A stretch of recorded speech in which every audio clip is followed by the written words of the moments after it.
Maintenant que nous avons calé notre courbe de dépôt, c'est une sorte de courbe de stock, comme si on fabriquait très très longtemps à l'avance. On a fabriqué longtemps à l'avance et voilà.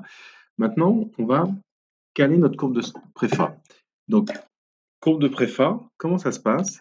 Bah, je sais que je dois fabriquer 20 pièces et que je fabrique 2 unités par jour. Donc 20 divisé par 2, ça me donne la durée. C'est 10 jours. Maintenant, si je sais que la durée, c'est 10 jours, je vais tracer juste pour bien comprendre comment ça se passe. Par exemple, si je commence ici, bah 10 plus 1, ça veut dire que je vais finir à 11 au matin, par exemple. Voilà, ça c'est ma courbe de fabrication. Mince. Pardon, je ne sais pas ce qui s'est passé. Toc, je recommence. Voilà, ça c'est ma courbe de fabrication.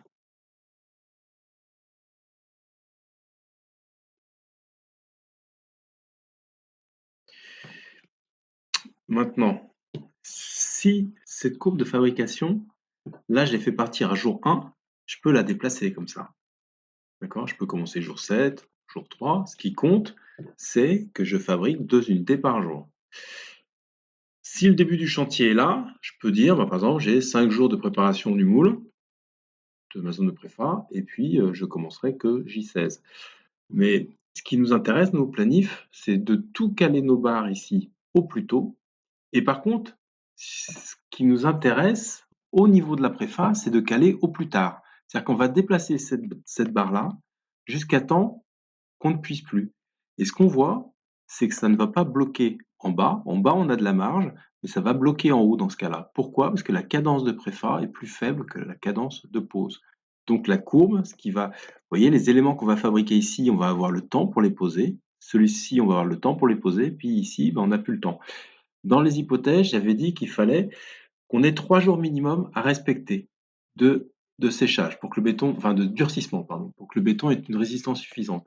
Si on rajoute la nuit, pour avoir 3 jours complets, en fait, il faut faire un lien fin de 3 plus 1, ça fait 4 jours. Donc cette courbe-là, il faut que je la décale, 1, 2, 3, 4, voilà, elle va arriver ici.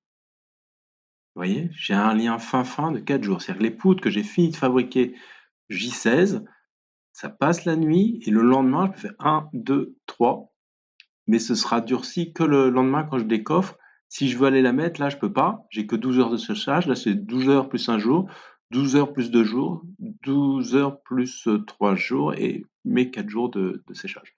Donc là, de durcissement, pardon. Donc là, j'ai mon lien fin-début qui est de 4 jours. Donc là, ici, je vais l'écrire. J'ai un lien fin-début, pardon, hop, fond, c'est ça. Fin début égale 4 jours. Pourquoi? Parce que cadence préfa est inférieure à cadence pause. Du coup, ça bloque en haut.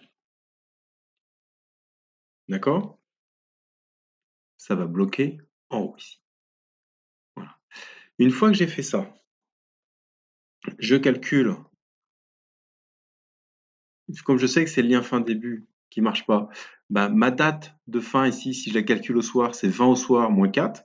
Donc fin, c'est 20 au soir moins 4. Ça nous donne une date au soir, égale 16 au soir. 16 au soir, c'est pareil que 17 au matin. C'est un peu lourd, hein, j'insiste, mais c'est juste pour pas que vous vous trompiez. Et donc la date de début, bah, c'est la date, c'est 17 au matin, moins 10 jours, et ça fait 7 au matin. Voilà. Je retrouve ce que j'avais trouvé graphiquement. Je commence à fabriquer et je finis de fabriquer. Et là, on va voir, pour tracer notre courbe de stock, il y a une zone qui est intéressante, c'est le début de pause. C'est-à-dire que là, on va stocker 2 unités par jour. Et quand on va arriver ici, on va continuer à stocker 2 unités par jour, mais on va déstocker 4 unités par jour. Au final, on aura une pente de -2 à partir d'ici. C'est l'objet de la prochaine vidéo.